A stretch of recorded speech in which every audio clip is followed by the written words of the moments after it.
TNN T V کی بین الاقوامی خبروں کے ساتھ میں ہوں بشرا خان۔ کینیڈین وزیر اعظم جسٹن ٹروڈو نے کہا ہے کہ غزہ میں ایک اسپتال پر بمباری بالکل ناقابل قبول تھی۔ غزہ سے آنے والی خبریں خوفناک ہیں۔ مزید احوال اس رپورٹ میں۔ کینیڈین وزیر اعظم جسٹن ٹروڈو نے کہا ہے کہ غزہ میں ایک اسپتال پر بمباری بالکل ناقابل قبول تھی، جیسا کہ وفاقی حکام نے تصدیق کی ہے کہ کینیڈا ایک بگڑتے ہوئے انسانی بحران کے درمیان محصور علاقے میں لوگوں کی مدد کے لیے مصر میں تیار ہے۔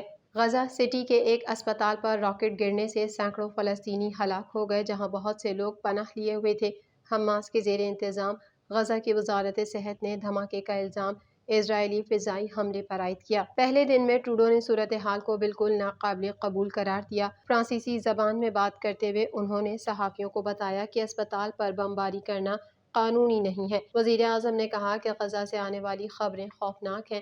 اس میں اور تمام معاملات میں بین الاقوامی انسانی اور بین الاقوامی قانون کا احترام کرنے کی ضرورت ہے۔ جنگوں کے ارد گرد اصول ہیں اور اسپتالوں کو نشانہ بنانا قابل قبول نہیں۔ بمباری کی خبر ایسے وقت آئی جب غزہ میں حالات تیزی سے خراب ہو رہے ہیں۔ بین الاقوامی امدادی تنظیمیں ایک آنے والے خاتمے کا انتباہ دے رہی ہیں، کیونکہ اسرائیل پانی، ایندھن اور خوراک کو خطے میں آنے سے روک رہا ہے۔ کینیڈا ان ممالک میں شامل ہے جو انسانی ہمدردی کی راہداری کے قیام کے لیے کام کر رہے ہیں، تاکہ یہ دیکھنے کے لیے کہ انسانی امداد جیسے طبی سامان اور عملہ حماس کے زیر کنٹرول غزہ کی پٹی میں داخل ہو سکے۔ دوسری جانب مشرق وسطیٰ میں اسرائیل اور حماس کی جنگ جاری رہنے کے دوران منگل کو ٹورنٹو اور مسیساگا میں فلسطینیوں اور اسرائیل کے حامی مظاہروں کا انعقاد کیا گیا۔ منگل کی رات ٹورنٹو میں اسرائیل کے قونصلیٹ جنرل کے باہر غزہ میں تشدد کے خلاف اپنی مخالفت ظاہر کرنے کے لیے کم از کم 1000 لوگوں کا ہجوم یونگ اور بلور کی سڑکوں پر جمع ہوا۔ ریلی میں ایک شخص کو گرفتار کیا گیا، لیکن پولیس یہ نہیں بتا سکی کہ آیا کوئی الزام عائد کیا گیا ہے۔ مظاہرین نے آزاد فلسطین آزاد کے نعرے لگائے۔ ٹورنٹو پولیس نے احتجاج کے دوران چوراہے اور قریبی سڑکیں بند کر دیں۔ رات 8 بجے سے کچھ دیر پہلے سڑکیں بند کر دی گئیں اور رات 10 بجے کے قریب تک بند رہا۔ ٹورنٹو پولیس سروس کی ترجمان اسٹیفنی سائر نے منگل کی رات ایک ای میل میں کہا کہ احتجاج زیادہ تر پرامن تھا۔ کینیڈا لبنان سے ممکنہ انخلا کی تیاری کر رہا ہے، لیکن کینیڈینز کو خبردار کر رہا ہے کہ وہ ابھی وہاں سے نکل جائیں۔ مزید جانیں گے اس رپورٹ میں۔ کینیڈا لبنان سے ممکنہ انخلا کی تیاری کر رہا ہے، لیکن کینیڈینز کو خبردار کر رہا ہے کہ وہ ابھی وہاں سے نکل جائیں۔ حکومت کا کہنا ہے کہ وہ لبنان میں کم از کم 14,000 کینیڈینوں سے واقف ہیں، لیکن اندازے کے مطابق وہاں اور بھی زیادہ ہیں۔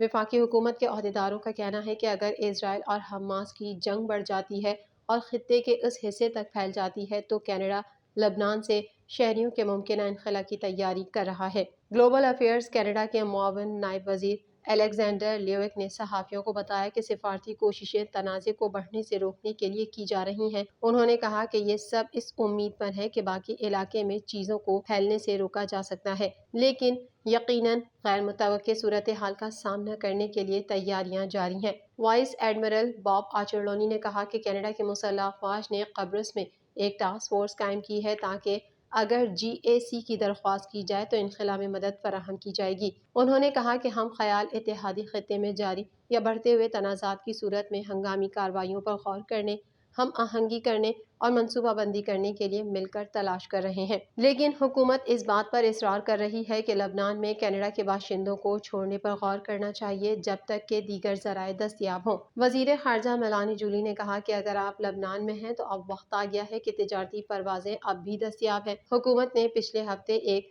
ٹریول ایڈوائزری جاری کی تھی جس میں سفارش کی گئی تھی کہ کینیڈین لبنان کے تمام غیر ضروری سفر سے گریز کریں۔ یہ کینیڈین باشندوں کو ملک کے جنوبی علاقے کے تمام سفر سے گریز کرنے کی تنبیہ بھی کر رہا ہے۔ اسرائیل نے لبنان کے ساتھ اپنی شمالی سرحد کے قریب واقع قصبوں کو خالی کرا لیا ہے، جہاں فوج نے حزب اللہ گروپ کے ساتھ بار بار فائرنگ کا تبادلہ کیا ہے۔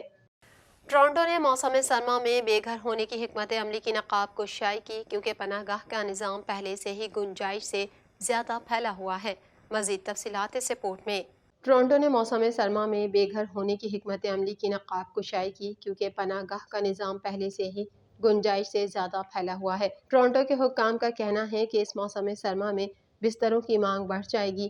پہلے ہی کینیڈا کا سب سے بڑا شیلٹر سسٹم لوگوں کو دور کر رہا ہے۔ اکتوبر تک شہر کا شیلٹر سسٹم 10,700 لوگوں کو پناہ دے رہا ہے اور روزانہ کی بنیاد پر تقریباً 275 دیگر لوگ واپس جا رہے ہیں۔ شہر کے بے گھر ہونے کے اقدامات کے ڈائریکٹر گارڈ ٹینر نے شہر کے موسم سرما میں بے گھر ہونے کے منصوبے کا اشتراک کرتے ہوئے کہا کہ پناہ گاہوں میں تقریباً 40% لوگ پناہ گزینوں کے دعوے دار ہیں اور شہر کے پاس اس بات کی واضح تصویر نہیں ہے کہ درجہ حرارت میں مسلسل کمی کے باعث مزید کتنے ٹورنٹوین باشندوں کو پناہ گاہ کی ضرورت ہوگی۔ انہوں نے کہا جب سرد موسم باہر رہنا مشکل اور ممکنہ طور پر جان لیوا بنا دیتا ہے تو ہم اہم ضرورت کو پورا کرنے کے قابل ہونا چاہتے ہیں، لیکن شہر کا ہنگامی پناہ گاہوں کا نظام صلاحیت پر ہے۔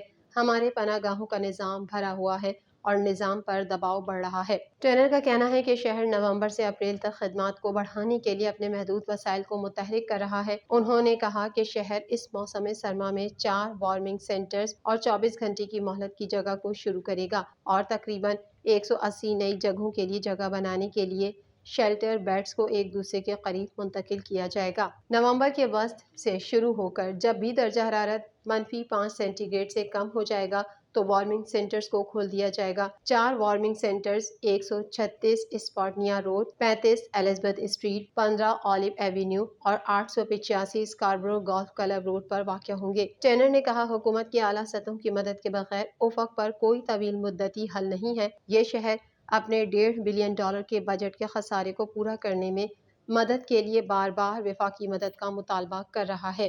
غزہ میں اسپتال پر اسرائیل کے فضائی حملے میں 800 سے زائد فلسطینیوں کی شہادت کی دنیا بھر کے مختلف لیڈران کی جانب سے شدید مذمت کی گئی ہے۔ مزید احوال اس رپورٹ میں۔ غزہ میں اسپتال پر اسرائیل کے فضائی حملے میں 800 سے زائد فلسطینیوں کی شہادت کی دنیا بھر کے مختلف لیڈران کی جانب سے شدید مذمت کی گئی ہے۔ جنگی جنون میں مبتلا اسرائیل نے سفاکیت کی انتہا کر دی۔ صہیونی فوج نے غزہ کے اسپتال پر بمباری کر کے علاج معالجے کے لیے موجود 800 سے زائد فلسطینیوں کو شہید کر دیا جبکہ سینکڑوں شہری زخمی ہیں۔ فلسطینی صدر محمود عباس نے اسپتال پر ہونے والے حملے کے بعد امریکی صدر جو بائیڈن سے ملاقات منسوخ کرتے ہوئے ہنگامی اجلاس طلب کر لیا۔ واضح رہے کہ حماس اسرائیل تنازع پر فلسطینی صدر نے آج اردن میں امریکی صدر سے ملاقات کرنا تھی۔ اردن کے شاہ عبداللہ اور مصری صدر عبدالفتاح السیسی نے بھی ملاقات میں شریک ہونا تھا۔ حماس کے سربراہ اسماعیل ہنیہ نے اسپتال پر اسرائیلی بمباری کا ذمہ دار براہ راست امریکہ کو قرار دے دیا اور اپیل کی دنیا اسرائیلی قبضے کے خلاف اٹھ کھڑے ہوں۔ تفصیلات کے مطابق حماس رہنما اسماعیل ہنیہ نے اسرائیل کے ہسپتال پر حملے کے بعد اپنے بیان میں کہا کہ غزہ کے اسپتال پر مہلک اسرائیلی حملے کا ذمہ دار امریکہ ہے۔ امریکہ نے اسرائیلی جارحیت کو تحفظ فراہم کیا ہے۔ اسماعیل ہنیہ کا کہنا تھا کہ امریکہ نے اسرائیل کو پوری طرح سہارا اور تحفظ دے رکھا ہے۔ اس کی وجہ سے اسرائیل اندھا دھند کبھی گھروں، مسجدوں، اسکولوں پر اور اسپتالوں پر بھی بمباری کر رہا ہے۔ حماس کے سربراہ نے کہا ہمارا دشمن در حقیقت اپنی شکست دیکھ چکا ہے اور بوکھلا کر ایسا کر رہا ہے۔ اس حملے نے اسرائیل کی بربریت اور اس کی شکست کی تصدیق کر دی۔ سیکریٹری جنرل اقوام متحدہ اینٹونیو گوتریس نے اپنے بیان میں کہا ہے کہ میں غزہ کے اسپتال پر ہونے والے حملے میں سینکڑوں فلسطینی شہریوں کی ہلاکت سے خوفزدہ ہوں اور اس کی شدید مذمت کرتا ہوں۔ میرا دل متاثرین کے اہل خانہ کے ساتھ ہے۔ اسپتالوں اور طبی عملے کو بین الاقوامی انسانی قانون کے تحت تحفظ حاصل ہے۔ قطر کی جانب سے بھی غزہ کے اسپتال پر اسرائیلی بمباری کی شدید مذمت کی گئی ہے۔ مصر نے اسرائیلی حملے کی مذمت کرتے ہوئے عالمی برادری سے غزہ میں تشدد رکوانے کے لیے فوری طور پر مداخلت کرنے کا مطالبہ کیا ہے۔ عرب لیگ کے سربراہ نے کہا کہ غزہ میں جاری المیہ کو فوری روکنا ہوگا۔ عالمی ادارہ صحت نے بھی اسپتال پر اسرائیلی حملے کو قابل مذمت قرار دیا ہے۔ کینیڈا کے وزیر اعظم جسٹن ٹروڈو نے غزہ میں اسپتال پر حملے کی مذمت کرتے ہوئے کہا کہ حملہ خوفناک، ناقابل قبول اور غیر قانونی ہے۔ غزہ سے آنے والی خبریں بہت تباہ کن ہیں۔ اسرائیل کے فضائی حملے میں اسپتال کی عمارت زمین بوس ہو گئی۔ حملے کے بعد ہر طرف چیخ و پکار سنائی دیتی رہی۔ حملے میں شہید ہونے والوں میں مریض، ڈاکٹرز اور نرسنگ اسٹاف شامل ہیں۔ متعدد زخمیوں کی حالت نازک ہونے کی وجہ سے شہادتیں بڑھنے کا خدشہ ہے۔ نشانہ بننے والے اسپتال میں ہزاروں شہری علاج معالجے اور پناہ لینے کے لیے موجود تھے۔ قابض فوج نے اقوام متحدہ کی پناہ گاہ پر بھی فضائی حملہ کیا۔ غزہ میں اسپتال پر حملے کے خلاف دنیا بھر کے مسلمان سراپا احتجاج بن گئے۔ استنبول میں اسرائیلی سفارت خانے کو نذر آتش کر دیا گیا۔ غزہ میں اسپتال پر حملے کے بعد دنیا بھر کے مسلمانوں میں اضطراب کی لہر دوڑ گئی اور اسرائیل کے خلاف سراپا احتجاج بن گئے۔ ترکیہ کے صوبے مالاطیا میں امریکی بیس کے سامنے ہزاروں ترک جمع ہو گئے اور نعرے لگاتے رہے۔ ہزاروں ترکوں نے رات بھر احتجاج کیا۔ استنبول میں مظاہرین نے اسرائیلی قونصل خانے کو آگ لگا دی، جبکہ انقرہ میں بھی ہزاروں شہری سڑکوں پر نکلے اور اسرائیلی سفارت خانے کے سامنے احتجاج کرتے ہوئے اسرائیلی سفیر کی ملک بدری کا مطالبہ کیا۔ اردن میں ہزاروں مظاہرین اسرائیلی سفارت خانے پر چڑھ دوڑے، شدید غصے میں نعرے لگا رہے تھے۔ تیونس میں سڑکوں پر عوام کا سمندر نکل آیا اور اسرائیلی سفارت خانے کی جانب مارچ کیا اور نعرے لگاتے رہے۔ قطر کے دارالحکومت دوحہ میں ہزاروں افراد فلسطین کا پرچم اٹھائے سڑکوں پر آئے اور لبیک یا اقصی کے نعرے لگائے۔ ایران میں ملک بھر میں لوگوں میں شدید غموض دیکھنے میں آیا۔ مظاہرین اسرائیل اور فرانس کے سفارت خانے کے سامنے جمع ہوئے اور مرگ بر اسرائیل کے نعرے لگائے۔ برلن، بیروت، رام اللہ اور الخلیل، ہر جگہ ہزاروں افراد سڑکوں پر تھے۔ سب کی زبان پر ایک ہی نعرہ تھا، اسرائیل کے خلاف غم و غصہ تھا۔ روس کے صدر ولادیمیر پوتن نے کہا ہے کہ روس اور چین پائیدار ترقی کے حصول کے لیے کام کر رہے ہیں۔ روسی صدر ولادیمیر پوتن نے بیلٹ اینڈ روڈ پروجیکٹ کی کامیابی پر چین کو مبارکباد پیش کی۔ مزید تفصیلات اس رپورٹ میں۔ روس کے صدر ولادیمیر پوتن نے کہا ہے کہ روس اور چین پائیدار ترقی کے حصول کے لیے کام کر رہے ہیں۔ روسی صدر ولادیمیر پوتن نے بیلٹ اینڈ روڈ پروجیکٹ کی کامیابی پر چین کو مبارکباد پیش کی۔ انہوں نے کہا کہ بنیادی ڈھانچے کو جدید اور وسیع کیا جا رہا ہے۔ بیلٹ اینڈ روڈ تجارتی سامان کی محفوظ اور جلد منتقلی کو یقینی بنا رہا ہے۔ روس رابطوں کے فروغ کے لیے سڑکوں کے ساتھ ساتھ ریلوے ٹریک وسیع کرنے پر کام کر رہا ہے۔ چین کے شہر بیجنگ میں تیسرے بیلٹ اینڈ روڈ فورم کی افتتاحی تقریب سے خطاب میں روسی صدر ولادیمیر پوتن نے کہا کہ شی جن پنگ کے اہم اقدامات کی 10ویں سالگرہ منا رہے ہیں۔ فورم کے ذریعے ملکوں کو آپس میں جوڑنے کے لیے اقدامات کیے گئے ہیں۔ فورم کے تحت جاری منصوبوں کی کامیابی پر خوشی ہے۔ دوسری جانب چین کے صدر شی جن پنگ نے بیلٹ اینڈ روڈ انیشیٹو کو مزید بڑھانے کا اعلان کرتے ہوئے کہا کہ عالمی ماڈرنائزیشن امن اور خوشحالی کے لیے ہونی چاہیے۔ انہوں نے کہا کہ کورونا کے دور میں بیلٹ اینڈ روڈ زندگی بچانے کا سبب بنا۔ بیلٹ اینڈ روڈ اب فزیکل کنیکٹیویٹی سے ادارہ جاتی کنیکٹیویٹی بن چکا ہے۔ BRI مل کر منصوبہ بندی، تعمیر اور فائدہ اٹھانے کا ذریعہ ہے۔